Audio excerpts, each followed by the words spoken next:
तो hello engineers, आप सभी का स्वागत है अपने यूट्यूब चैनल टेक्नोट्रॉनिक्स की दुनिया में। आ गया हूं मैं आप लोगों के लिए एक और जबरदस्त वैकेंसी लेकर, जिसको कि अब तक का मोस्ट अवेटेड वैकेंसी कह सकते हैं।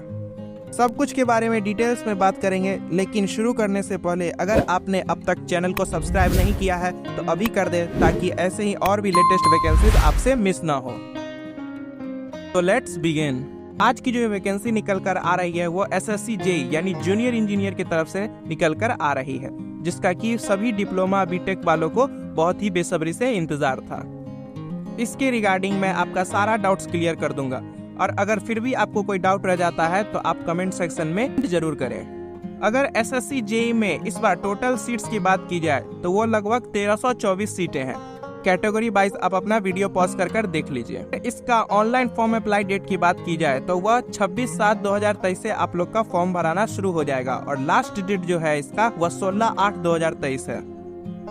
और इस फॉर्म का जो करेक्शन डेट रखा गया है वह 17/8/2023 तक रखा गया है। अगर एग्जाम पैटर्न की बात की जाए तो आपका 2 पेपर होगा, एक पेपर 1 होगा और एक पेपर 2 होगा। पेपर 1 जो होगा वो आपका सीबीटी यानी कंप्यूटर बेस्ड टेस्ट होगा, जो कि अक्टूबर 2023 में होगा, और पेपर 2 का अभी डेट नहीं निकला है, जो कि आगे अपडेट कर दिया जाएगा। अगर बात की जाए कि पेपर 1 में कौन से सब्जेक्ट पढ़ने हैं, उसमें आपको जनरल इंटेलिजेंस और रीजनिंग पूछा जाएगा, जनरल अवेयरनेस से भी क्वेश्चन आएगा, और पार्ट सी में आपका 5 पेपर होगा, सिविल का, इलेक्ट्रिकल का और मैकेनिकल का, उससे जनरल इंजीनियरिंग का सवाल पूछे जाएंगे।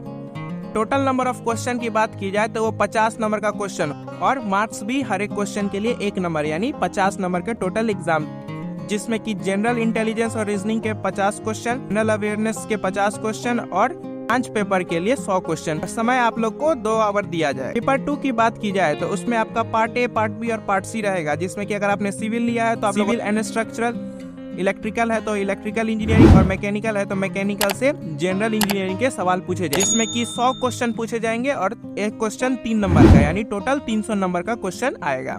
इसमें भी टाइम की बात की जाए तो वो 2 आवर रहेगा, और 2 घंटा 40 मिनट जो है यह उन लोगों के लिए है जो कि एक स्पेशल छूट में आएंगे, लेकिन जनरली 2 घंटे ही रहेंगे। एप्लीकेशन फीस की बात की जाए तो जनरल, ओबीसी और ईडब्ल्यूएस के लिए 100 रुपीज रखा गया है, और SC ST और फिजिकल कोटा में जो आते हैं उनके लिए 0 रुपीज रखा गया है, और फीमेल के लिए भी यहाँ पे कोई एप्लीकेशन फी नहीं रखा गया। अगर बात की जाए डिपार्टमेंट वाइज ट्रेड डिटेल्स की तो BRO यानी बोर्ड रोड ऑर्गेनाइजेशन में सिविल, मैकेनिकल और इलेक्ट्रिकल तीनों का। उसके बाद सेंट्रल पब्लिक वर्क डिपार्टमेंट में भी सिविल, इलेक्ट्रिकल और मैकेनिकल तीनों का है। उसके बाद central water and power research station में भी सिविल, मैकेनिकल, इलेक्ट्रिकल तीनों है, और सेंट्रल वाटर कमीशन में सिविल और मैकेनिकल ही है, जबकि directorate of quality assurance naval में इलेक्ट्रिकल और मैकेनिकल ही है। उसके बाद फरका बैरेज प्रोजेक्ट में सिविल, मैकेनिकल और इलेक्ट्रिकल तीनों एलिजिबल है।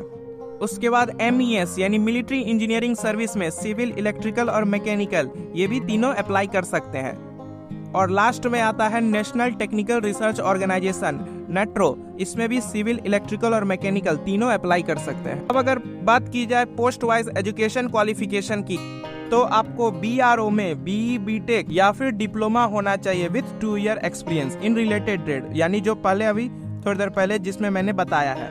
उसके बाद सेंट्रल पब्लिक वर्क डिपार्टमेंट में डिप्लोमा जो किए हुए हैं वो भर सकते हैं, एज अ फ्रेशर भी इसमें अप्लाई होगा, इसमें कोई एक्सपीरियंस की जरूरत नहीं है। उसके बाद central water power research station में भी डिप्लोमा वाले भर सकते हैं as a fresher. Central water commission में इंजीनियरिंग डिग्री और डिप्लोमा दोनों भर सकते हैं। Directorate of quality assurance naval में भी डिग्री और डिप्लोमा दोनों भर सकते हैं, लेकिन इसमें आपको 2 ईयर का एक्सपीरियंस भी चाहिए। फरका बैरेज प्रोजेक्ट में भी डिप्लोमा वाले आसानी से भर सकते हैं एज अ फ्रेशर। उसके बाद MES में डिग्री वाले भी भर सकते हैं और डिप्लोमा वाले भी भर सकते हैं, लेकिन 2 ईयर के एक्सपीरियंस के साथ। और नाट्रो में आपका डायरेक्ट डिप्लोमा वाले एज अ फ्रेशर अप्लाई कर सकते हैं। तो ये था complete information SSC JEE 2023 recruitment के लिए। आई होप आपको ये वीडियो पसंद आया होगा। अगर वीडियो पसंद आता है तो हमारे यूट्यूब चैनल टेक्नोट्रॉनिक्स को जरूर सब्सक्राइब करें, ताकि इन फ्यूचर आप किसी भी लेटेस्ट वैकेंसी से वंचित ना रह पाए। अगर आपका कोई भी डाउट रह जाता है तो आप नीचे कमेंट सेक्शन में कमेंट जरूर करें, मैं आपके सारे डाउट क्लियर करने की कोशिश करूंगा। तो मिलते हैं फिर एक और नए लेटेस्ट वैकेंसी और अपडेट के साथ। तब तक के लिए stay tuned and keep learning.